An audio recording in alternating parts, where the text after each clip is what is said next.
Вітання! Це «Наші гроші», мене звуть Денис Бігус, і сьогодні в нас, ми ж розуміємо, що ви все одно ні про що, крім виборів, не подивитесь. Тож ми зробили огляд списків поліцил до Київради. Про це глядачі часто просили. Чому б ні? Не всіх поліцил, їх занадто багато. Тож, якщо ваші улюбленці або ненависники до відео не потрапили, вибачайте, всіх не охопиш. Так як вибори місцеві, то і дивились ми не стільки на партії загалом, скільки на окремих кандидатів. Там у кожному списку є або родзинка, або навіть ціла курага. От найсмачніші сухофрукти сьогодні і будуть. Важливо, це не агітація, це не контрагітація, і це навіть не узагальнення, типу весь список повне фуфло. Це місцеві вибори, на них можна не голосувати за весь список, а обрати конкретного кандидата. Знайшли пристойну людину? Ну що ж, віддавайте їй голос. В цьому місці я традиційно перераховую авторів сюжету, але нині брали участь всі, тому якщо дивитесь на Ютубі, імена під відео. А якщо ви дивитесь це в телевізорі, то, можливо, вибори вже пройшли. Тоді подивіться і перевірте, потрапили учасники в Раду, чи все ж таки ні. Ми точно знаємо, що наша країна може бути успішною тільки тоді, коли успішним буде кожен регіон нашої України. Розтрощене приміщення, пустий бюджет, розграбоване місто, убита інфраструктура, в яку десятками років не вкладались гроші. Наше з вами завдання – мінімізувати результати ПЗЖ. Це важлива задача. Люди, які спустилися з космосу і не знають, куди вони потрапили. Саме такі критерії для нас будуть головними. А ми чим гірше? Чому ж нам мови? Чому нам не дали грошей? Зелені, червоні, білі, жовті, сині за парковки, проти парковок, за забудови, проти забудов, за сильну руку і проти сильної руки. Коротше, за все хороше і проти усього поганого. Раз на 5 років в українських містах з'являються люди, які точно знають, що попередні 5 років все рухалося кудись не туди. А от вони точно будуть рухати все правильно. Вони ставлять намети і куби, роздають газети і листівки і ледь не щодня зустрічаються з киянами. На камери прибирають сміття, фарбують дитячі майданчики, латають діри в асфальті. За місяць все закінчується. І рухатися все продовжує, як і раніше, поближче до бюджету, землі і чергових забудов. Бо кандидатів багато, а бенефіціари у виборів, як правило, одні.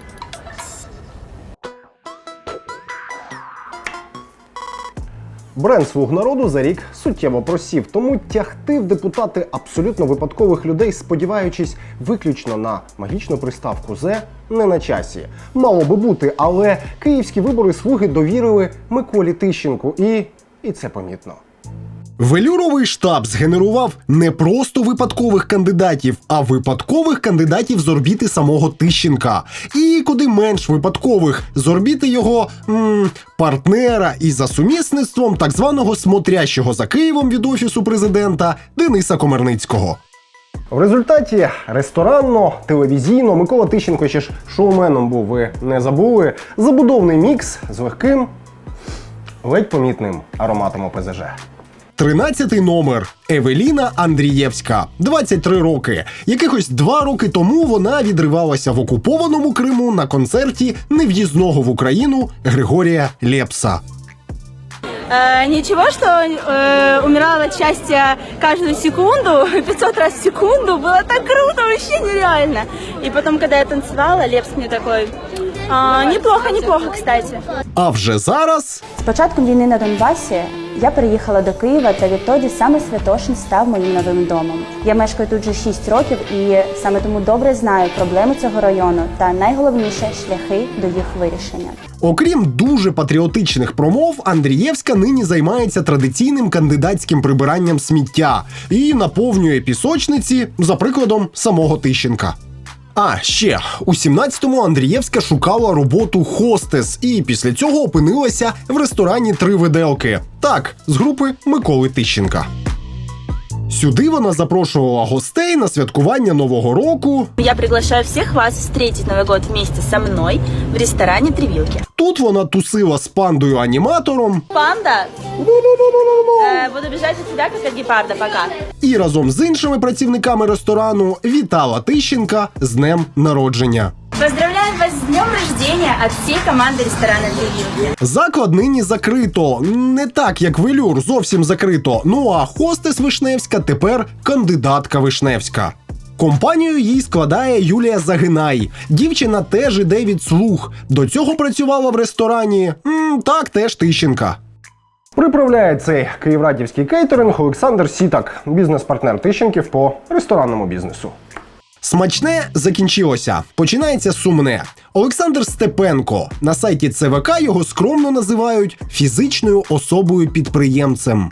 Нам з вами є чим пишатися. Насправді ж Степенко – фігурант скандалу з витоком документів з офісу смотрящого Дениса Комарницького. Ми цю історію розповідали влітку, тому зараз просто коротке нагадування. Денис Комарницький, заручившись фінансовою підтримкою родини екс-мера Києва Леоніда Черновецького і політичної від Офісу президента, завідує усім будівельно-комунальним життям міста. Схема проста. Є десятки компаній, основна задача яких – ходити на київські тендери, створювати ілюзію конкуренції і забирати всі підряди. Мільярдні підряди. Будівництво мостів, розв'язок, інших інфраструктурних об'єктів за 4 роки принесли компаніям майже 13 мільярдів гривень від київських комунальників. Причому самі ці фірми банальні прокладки, вони самі нічого не будують. Вони просто збирають гроші з бюджету і частину лишають собі, а на решту знаходять реальних підрядників. Перелік таких компаній та купу документації по ним ми знайшли у файлах ноутбуку, який силовики вилучили з Офісу Комарницького під час обшуків у 2019-му. Нинішній кандидат від слуг Олександр Степенко був записаний власником 3 компаній з цього списку. Компаній, які регулярно отримують від столичних комунальників мільйонні підряди. Короткий підсумок. У слуг вистачило нахабності втиснути в список номінальника зі схеми доїння київського бюджету в інтересах групи Дениса Комарницького. І тепер він має ще й всі шанси впливати на цей бюджет вже як депутат. У вашій короткій біографії не вказано, що ви є в тому числі засновником, власником фірм Skyboot Group і Forma. Ну, я там указывал то, что я считаю нужным. Просто це фірми, власне кажучи, і ваше прізвище, от вони переді мною зараз з так званих файлів Комарницького, з комп'ютера, який було вилучено під час обшуків в офісі Дениса Комарницького, і ви там маркований як наш. Ну, тобто наш, це мається на увазі, я так розумію, Комарницького або його юристів. Як би ви це могли пояснити? Давайте попозже созвонимся. Я не знаю, что там за история, честно говоря, я не видел. Окей, ви є власником цих фірм? Skyboot Group і Forma? Да. З флешки Комарницького до списку слуг потрапила і директор будівельної компанії «Обрій», і це фінальна порція бетону в цей котлован Ганна Іщенко. Вона юристка, в неї 20-й номер, і вона зараз називає себе адвокаткою киян. Хоча ще зовсім нещодавно вона була адвокаткою забудовників. Іщенко роками представляла інтереси компанії з орбіти відомого бізнесмена Василя Хмельницького, яка розпоряджається величезним шматком землі біля музею пирогів у Києві. А ще інтересу ряду кооперативів, через які цю землю хочуть забудувати. Адвокат Ганна Іщенко півроку тому захищала інтереси іншого кооперативу «Харчмашовець». Активісти і прокуратура цю історію зупинили, але наміри забудовників нікуди не зникли. Серед файлів на ноутбуці Комарницького багато обговорюється, як все ж вивести і забудувати поля навколо музею. Наприклад, ось цю ділянку. Її в документах з ноутбуку взагалі визначають ледь не як першочергову. Планами її забудувати обурювалися минулоріч навіть самі слуги. А от адвокат киян Іщенко ходила в суд по цій ділянці на стороні підприємства з орбіти Хмельницького буквально 3 місяці тому. З іншого боку, якщо у забудовників київська прописка, то називає себе Іщенко адвокаткою киян цілком справедливо. Просто це кілька окремих киян. Список «Слуги народу» викликає запитання не лише у нас, а й навіть у Ірини Верещук. По суті, лідерки київських виборів від «Слуг». Ви готові брати за них відповідальність, якщо ваша партія пройде до Київраду? Ви знаєте, це дуже важливе питання, яке я теж задаю київському осередку пані Миколі Тищенко, в тому числі, бо він багато кого рекомендував до даного списку. І чи він готовий взяти на себе відповідальність за тих людей, яких він рекомендував? Бо кого я рекомендувала, я можу назвати попрізвично. Ми самі, аналізуючи списки «Слуги народу», побачили людей Миколи Тищенка, зокрема менеджерів і навіть хости з його ресторанів. Так. Тобто, Я як була він категорично проти цього. Я знала це, я це казала президенту в очі. Нам не можна, щоб хостес, менеджери, помічники, бізнес-партнери і так далі були в Київраді. Ну, наразі як є. Хто ще йде від «Слуг»? Тренер нардепа-борця Жана Беленюка, продюсерка «Ревізора», журналістка «Нового каналу», донька екс-нардепа від ОПЗЖ. Всі ті, про кого і говорить Верещук якраз. Ну а ще цілий жмут людей колись соратниці Черновецького Алли Шлапак. Сама Шлапак, до слова, теж кандидат, але від «Батьківщини», про яку якраз час поговорити. Якби треба було порівняти з чимось Батьківщину, то це була б Ейфелева вежа, чи Тадж-Махал, чи єгипетські піраміди, або просто ядка з шаурмою на Чернігівській. Коротше, це було б щось вічне. Батьківщина – політичні ветерани, і особливої презентації не потребують. Юля! Юля! Ветеранів цього разу в Київраду веде Олексій Кучеренко. Нині нардеп, а раніше міністр в уряді Тимошенко і її давній соратник. На нього партія і зробила ставку як на кандидата в мери міста. У своїх передвиборчих роликах Кучеренко висміює київські проблеми, а у своєму списку веде людей, які ці проблеми якраз і можуть створити. Перебіжчики, близькі до скандальних забудовників персонажі і навіть герой реаліті-шоу «Холостяк». Віталій Нестор. Власне, до Кучеренка саме він претендував на мерське крісло від Батьківщини. Розвісив рекламу, записав ролики, але не склалось. І Нестор потрапив просто в список потенційних депутатів другим номером. Олексій Кучеренко – це єдина професійна кандидатура. Що ми знаємо про Нестора? Адвокат і викладач. Це з офіційної біографії. З неофіційної пов'язаний зі скандальним юристом і екс-нардепом Андрієм Портновим, помічницею у якого працювала його дружина, і з групою великих забудовників. Соратницею Нестора є Влада Молчанова з будівельної компанії «Столиця Груп». Власне, Молчанова давно є близькою до Батьківщини. Її називають одним з гаманців партії. Молчанова і не приховувала, що профінансувала створення Центру захисту киян, такої собі юридичної консультації від Тимошенко. Нестор цей центр якраз і очолює. Молчанова і її компанія близька до все того ж Комарницького. Він політично всюди. В документах, вилученого в офісі смотрящого ноутбука, є інформація про домовленості між Молчановою, Комарницьким і сином екс-мера Степаном Черновецьким. В документах вони нібито домовляються про спільну забудову території на Васильківській в Києві. Територія близько 4 гектарів, поруч з центром. В драфті документу сказано, що сторони фінансують проект 50/50.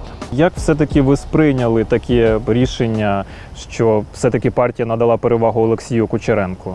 Ну, абсолютно позитивно. Ми з ним давно співпрацюємо і по роботі з киянами, тому це не є на сьогодні для мене якимось там негативним явищем. Денис Москаль. До Батьківщини він вже заходив у 2010-му і навіть спробував рейдернути київський осередок, назвавши себе керівником.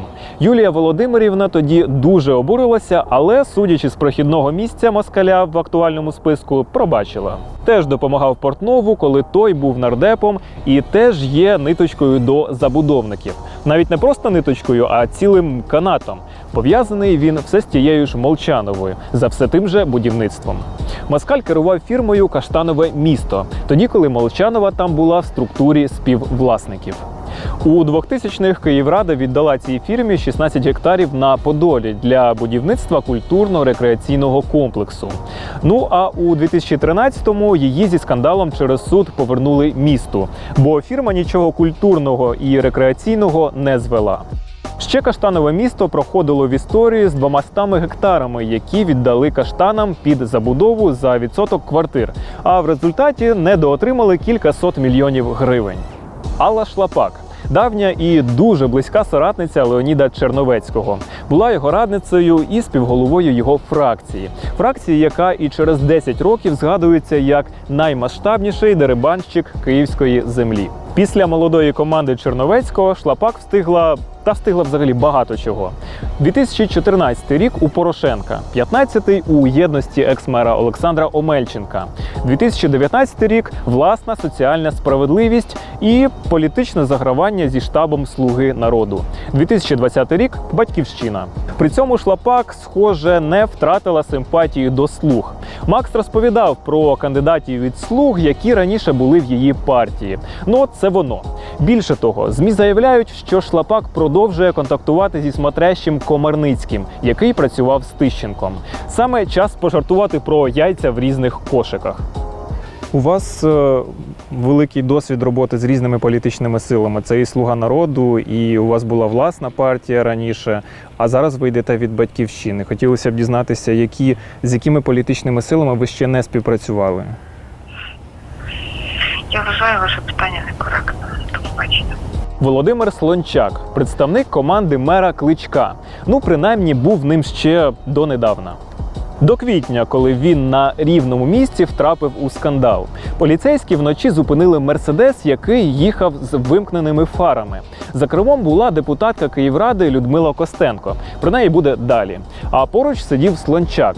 Все почалося з банального хамства. Ще раз питаю тебе, 3 машини перевернули піді мною.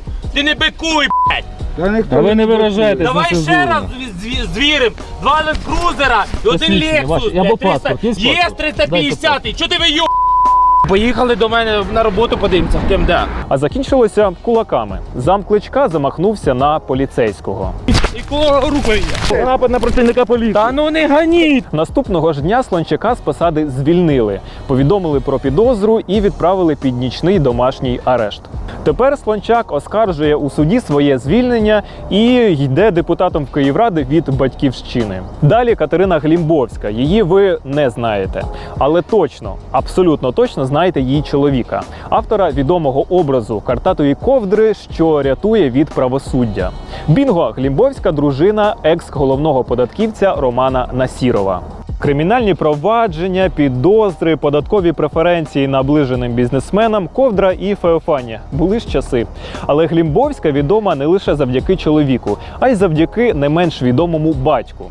Олександр Глімбовський – власник Альтіс Холдингу. Це будівельний гігант, відомий будівництвом терміналу Д аеропорту Бориспіль та ЦУМу на Хрещатику. Ми ж, звісно, думаємо, що Юлія Тимошенко прийняла у свою партію дружину Насірова взагалі не за це, а виключно за професіоналізм. Прохідний номер як-не-як. І в Київраді вона дбатиме тільки про місто і про містян. Не про бізнес. Зовсім ні. Чому є люди, екс-соратники Черновецького в списках «Батьківщини»? Чи фінансує Черновецький «Батьківщину» на вибори в Київраду? Юлія Володимирівна.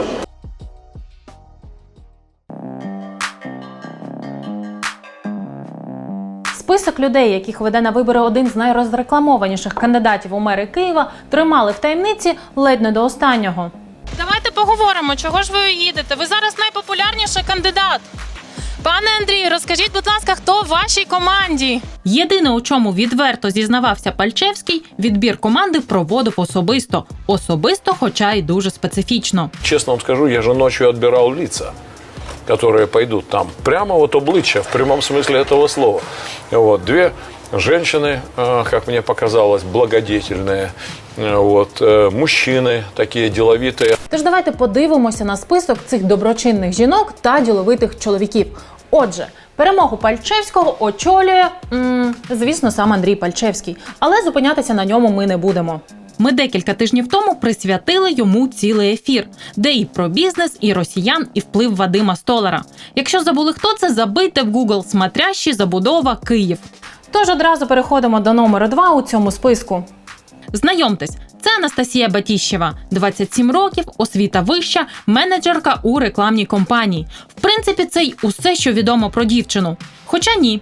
Ще вона сусідка Пальчевського і захоплюється його діяльністю. Мені дуже подобалися виступи на телеканалах Андрія Івановича. якщо чесно. І я, коли дізналася, що він організовує партію, я шукала, як би потрапити і де би познайомитися з лідером.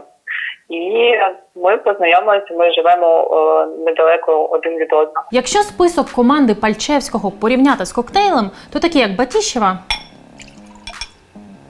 його базовий компонент. Ну що, підвищимо градус. Цей юнак у костюмі з метеликом на шиї, що запалює під російську попсу, номер 7 у списку Пальчевського – Дмитро Радченко. Ще торік він намагався обратися до парламенту від «Слуги народу». Тоді здавалося, що навіть якщо кандидатом з приставкою «Зе» буде стілець, його оберуть. Радченко ж вибори примудрився програти, але зв'язку з зеленими не порвав.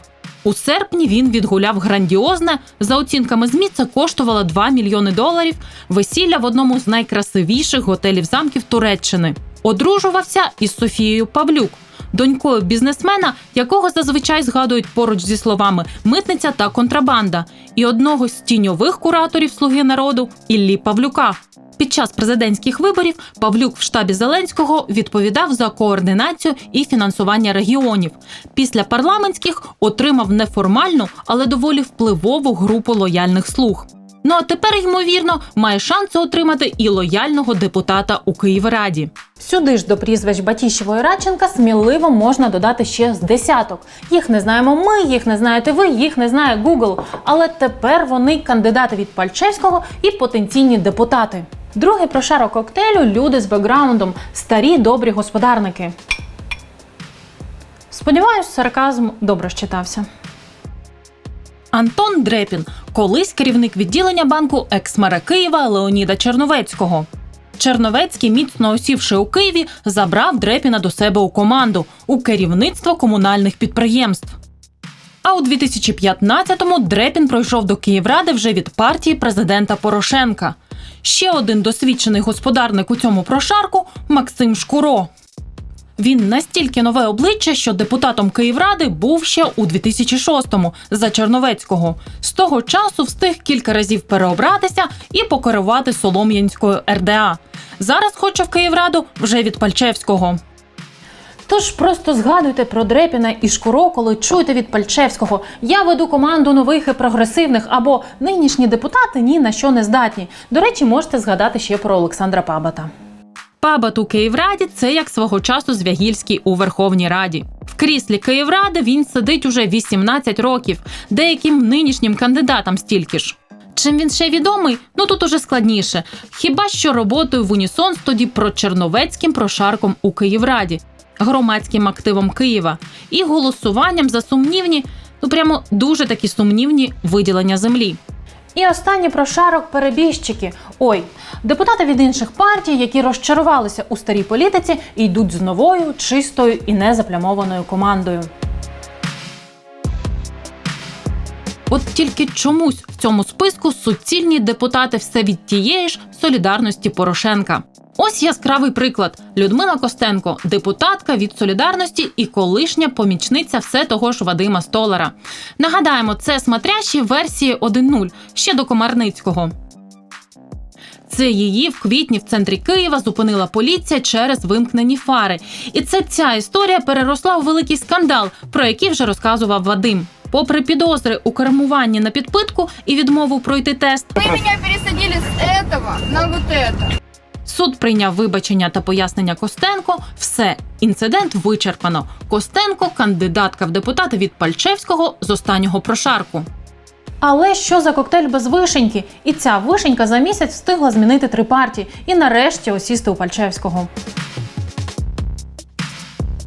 Андрієв відкриває зал дзюдо. Андрієв відкриває мурал. Андрієв інспектує сквер. Андрієв і ремонт. Андрієв і нові поштові скриньки. Андрій Андрієв – діючий депутат Київради, звісно ж таки, від тієї ж солідарності. Ви зараз допомагаєте Пальчевському, працюєте в його штабі. А хто ще є в команді? Я не працюю Пальчевським. Жодного разу ви з ним не зустрічалися? Ні з його командою? Я не знаю, як вони виглядають, якщо чесно. А хто в нього працює? Я хотіла вас запитати, чи ви... Я не знаю.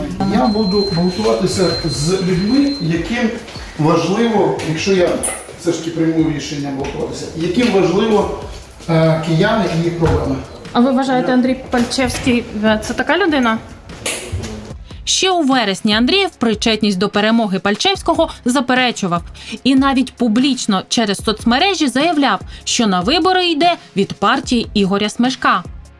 Я прийняв рішення долучитися до команди політичної партії «Сила і честь» та її лідера Ігоря Смешка. Це команда принципових та відкритих людей. Команда, яка націлена на створення столиці, головними постулатами якої буде в першу чергу порядок та безпека, а також справедливий розподіл бюджетних коштів.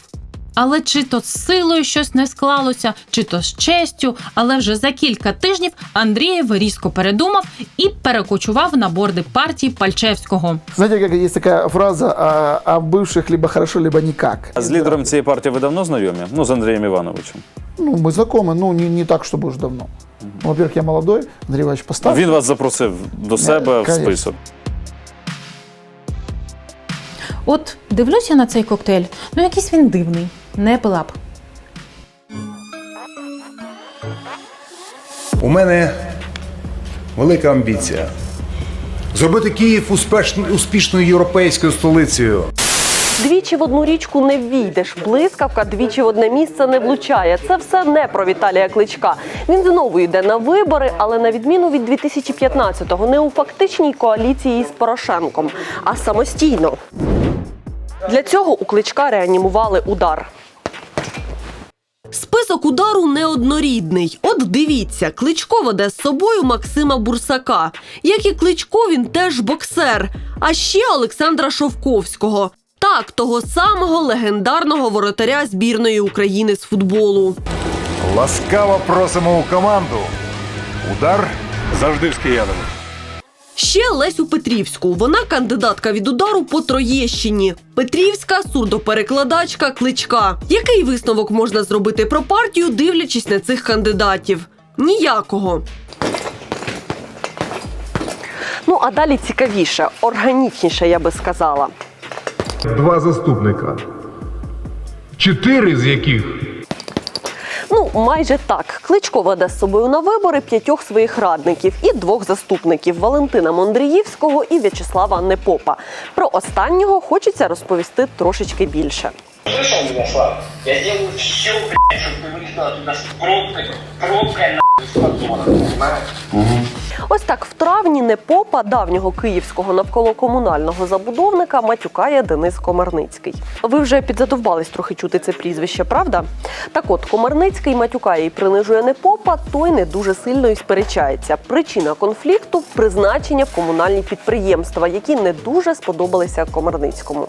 Виникає логічне питання, чому якийсь Комарницький без посади і регалій дзвонить з наїздами заступнику мера столиці? Все просто. Роками ряд комунальних підприємств, одне з яких Непоп довгий час очолював, а інші, по суті, координував, віддавали структурам Комарницького і його партнерів мільярди гривень в якості державних підрядів. Це все ті ж найжирніші замовлення в місті, про які ми вже говорили на початку. Найвідоміший Подільсько-Воскресенський міст, мільярди на будівництво якого успішно пройшли через фірми прокладки. Мільярди пройшли, а міст так і не відкрито. Не в останню чергу через підкилимні ігри, до слова. Зараз зроблено освітлення. Ось тому якийсь Комарницький і може подзвонити в мерію і так розходитись. Закончите хуёво. Сам Кличко, до слова, тоді зв'язок з Комарницьким заперечив. З іншого боку, він зазвичай заперечує всі скандальні зв'язки із забудовниками. Навіть тоді, коли сидить на дні народження у Вадима Столера. Ну чи обіймається з Микитасем. Але скільки забудовників не заперечує, вони множаться. В списку «Удару» є Ілля Кушнір. Це син Ігора Кушніра, керівника Київміськбуду. Холдинг він очолив у 12-му, не в останню чергу завдяки тодішньому очільнику адміністрації Януковича Сергію Льовочкіну. Не чужий для Кушніра і вже згаданий Столар. Їм приписують спільні будівельні справи. А у 2017-му наші колеги з програми «Схеми» зафіксували, як Столар та Кушнір прилетіли з Лондона на одному чартерному рейсі. Чому ми розповіли про батька замість того, щоб розповісти про сина кандидата? Все просто. На сайті ЦВК про нього просто написано «студент». що студент і син відомого забудовника хоче від депутатства в промерській партії. Для їх подолання я готовий використовувати свої знання та навички. В списку ще є Сніжана Гордієць, юристка будівельної компанії КСМ Груп, яка зводила житловий комплекс поблизу парку Феофанія. Набудувала на кримінальну справу і підозри в незаконному отриманні землі на 300 мільйонів гривень. Взагалі навколо цього комплексу чимало неоднозначних історій. Зупинятися не будемо, це легко знайти в Гуглі. Ну, але найяскравішим кандидатом від удару точно можна назвати Олексія Шевчука. Шевчук – адвокат. Адвокат Іллі Киви, екс-нардепа Розенблата, бізнесмена-втікача Онищенка. Був адвокатом і легендарного судді окружного адмінсуду Павла Вовка. І бізнесмена Геннадія Корбана. Ну і самого Кличка. Звісно, ми знаємо, що адвоката з клієнтами ототожнювати не можна. Тому ми просто перерахували перелік клієнтів кандидата від удару. Це навіть показовіше. Хто ще? Топ-менеджери епіцентру нардепа Олександра Гереги, давні і віддані соратники самого Кличка, багато нинішніх депутатів від БПП і кілька міських активістів. Що цікаво, активістів, що борються із забудовами в Києві. Тепер навіть цікаво, хто кого.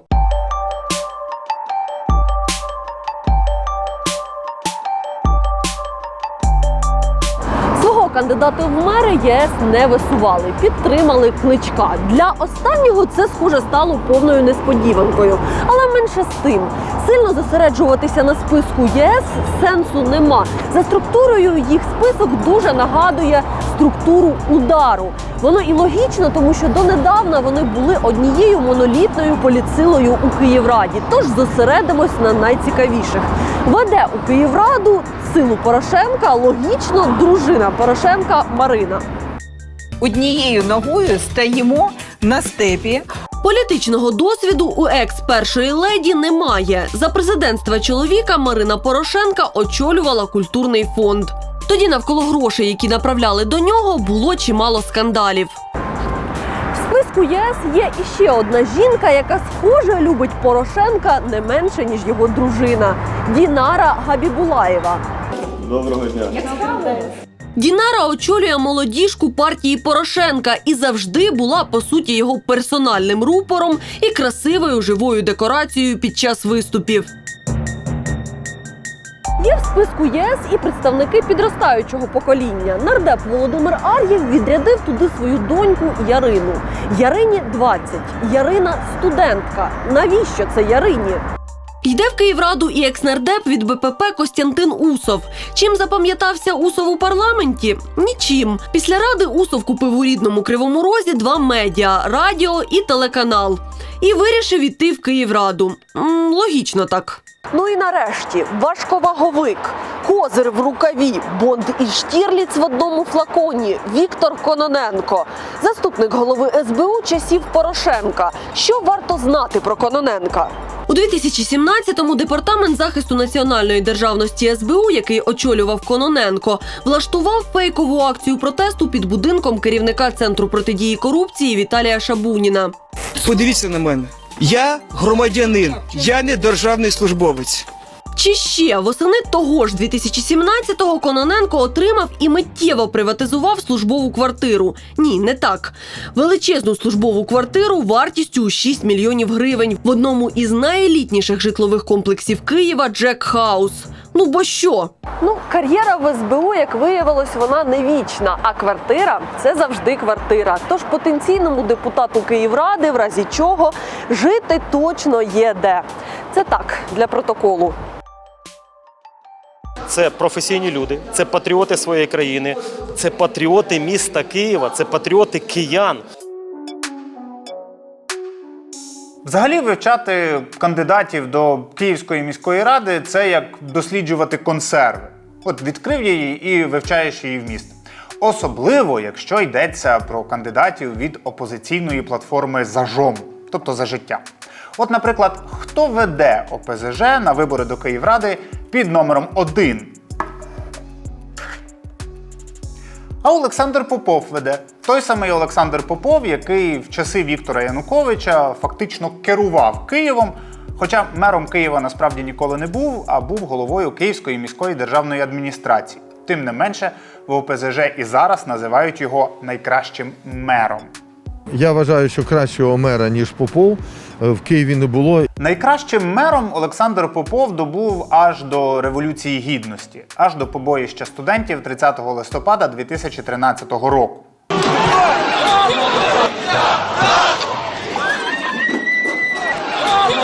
Після цього Янукович Попова спочатку відсторонив, а потім звільнив. Але на цьому його відповідальність не закінчилася. Прямо зараз Олександр Попов підсудний, прокуратура обвинувачує його в організації розгону студентів. Хотите, я на Библию положу руку, хотите, ну что угодно. Я не знал, что вот эта ситуация планируется или не планируется. Але Олександр Попов не єдиний кадр з тих часів, який зараз іде від ОПЗЖ до Київської міської ради. Є ще, наприклад, Михайло Царенко. В часи Олександра Попова він очолював київське комунальне підприємство «Київзеленбуд». Але після революції шляхи Олександра Попова і Михайла Царенка розійшлися. Попов пішов під суд, а Царенко пішов у команду Порошенка. Став заступником голови Київської обласної державної адміністрації. Ну, у вас так все здорово жити. Я сплю дуже мало просто. В Царенка журналісти ще в 2016 році знайшли багато гарного і дорогого майна. І не тільки. Наприклад, його батько організував гольф-клуб «Козин» на фактично самозахопленій землі. А Царенко-молодший цю затію захищав. Чим погано сьогодні гольф-клуб? Що сьогодні руками людей створюються зелені зони, котрі не уничтожають сьогодні природу. Чим погано? А пам'ятаєте, був такий чоловік, якого називали завгоспом Януковича – Андрій Кравець. В часи легітимного він очолював Державне управління справами і навіть допоміг Віктору Федоровичу віджати Межигір'я. Цим він прославився на всеукраїнському рівні, а на київському прославився дещо іншим. Фірми його дружини Марини Пелих з якоюсь нездоровою регулярністю вигравали конкурси на інвестиційні проекти в Києві. І це було якраз в той час, коли Київську міську державну адміністрацію очолював Олександр Попов. Найвідоміші об'єкти, до яких доклала руку родина Кравця, це насамперед гостинний двір на Подолі, який не встигли перетворити на торгово-розважальний центр, але який так і стоїть напіврозібраний, і Поштова площа, де мали бути підземні магазини і де досі триває боротьба, тому що там виявили частину старого Києва. Так от, на вибори до Київради від ОПЗЖ іде не він, а його син Володимир Кравець. І він теж цікаво розкривається. Наприклад, йому належить готель в Києві на вулиці Еспленадній з досить цікавою корупційною історією. Ось цей готель в самому центрі міста виріс на землі, якою користувалося держпідприємство Міністерства молоді та спорту. За умовами інвестдоговору, компанія, пов'язана з Кравцем, мала передати частину новобудови у державну власність. Навіть після революції міністерству було дуже складно отримати свою частку. Бо виявилося, що в держави просто немає оригіналів договору і додатків до нього. Так що боротьба за своє для держави виявилася дуже складною. Ну и да, фамилия господина Кравца звучала в этом очень часто, в том числе нас просили с ним не ругаться, декларировали, что он влиятельный человек, богатый, влиятельный в політикумі, во власті і прочим. Але не всюди в ОПЗЖ попахує Януковичем. Якщо взяти, наприклад, кандидатку номер 5 Олену Букало, то в ній можна знайти трішки забудов. Вона є керівницею 2 підприємств, які ведуть прямо до Вадима Столара, одного з найбільших київських забудовників, народного депутата і голови Київського міського осередку ОПЗЖ. А якщо взяти кандидатку номер 7 Юлію Уласик, то можна дізнатися, що вона є прямо консультанткою, помічницею народного депутата Вадима Столара. Ну і на десерт Сергій Мамоян, нині депутат Полтавської обласної ради. В нього є одразу 2 цікавих рідних братів. Одного з них, Рустама Сутка, недавно очистили з Офісу Генерального прокурора в рамках атестації. А другий – це народний депутат від ОПЗЖ Сутома Мамоян. Він відзначився вже, наприклад, тим, що задекларував 2 лендкрузери за 20 тисяч гривень. Це 20 тисяч гривень чи доларів? Чого це? Гривен. А ви вважаєте, це реальна ціна для лендкрузера? Они были битые. І за 20 тисяч гривень? Да. А де ви їх купили і наскільки вони пошкоджені були? Автобазар можете ехать и посмотреть. І хіба можна за таку ціну навіть биті лендкрузери купити? Попробуйте. Коротше, якась ще одна жомова історія. Тепер, крім Верховної Ради, такі схеми можуть з'явитися і в Київській міській раді. Жомові або приватні. Це залежить від того, хто пройде. За майбутнє. У народі за Майбах. Ця народна назва, як на мене, набагато чесніше описує суть цього політпроєкту. Бо важко придумати більш влучну назву для олігархічної партії.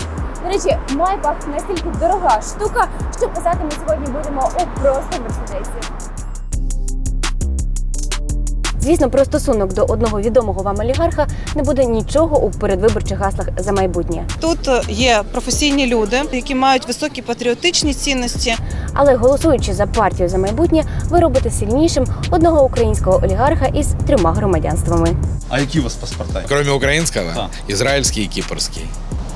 У вас є? Да. Партію за майбутнє веде на місцеві вибори давній товариш і бізнес-партнер Ігоря Коломойського Ігор Палиця. Держава для людини, а не людина для держави. Ім'я цієї людини неважко здогадатися.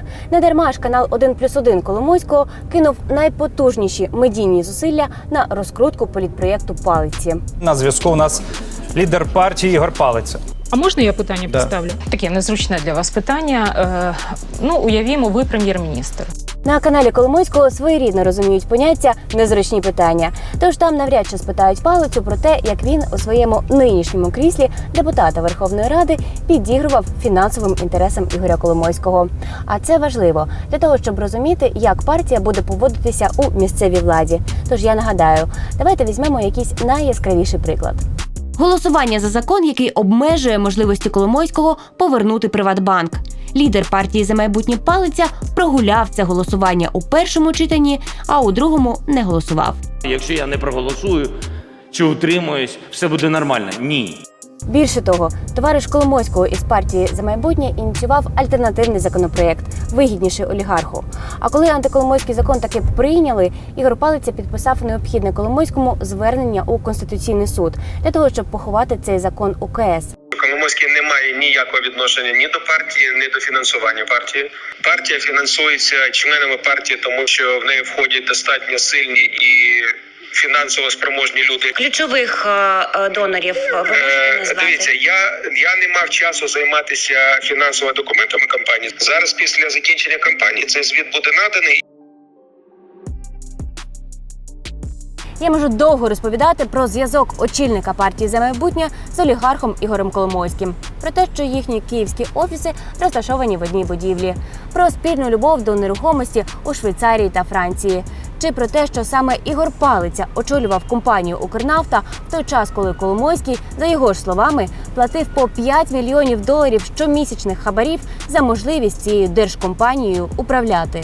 Керував підприємствами, заводами, Укрнафтою. Але сам Палиця із крісла народного депутата у крісло місцевого пересідати, звісно, не збирається. У нього, як бачимо, набагато більші амбіції.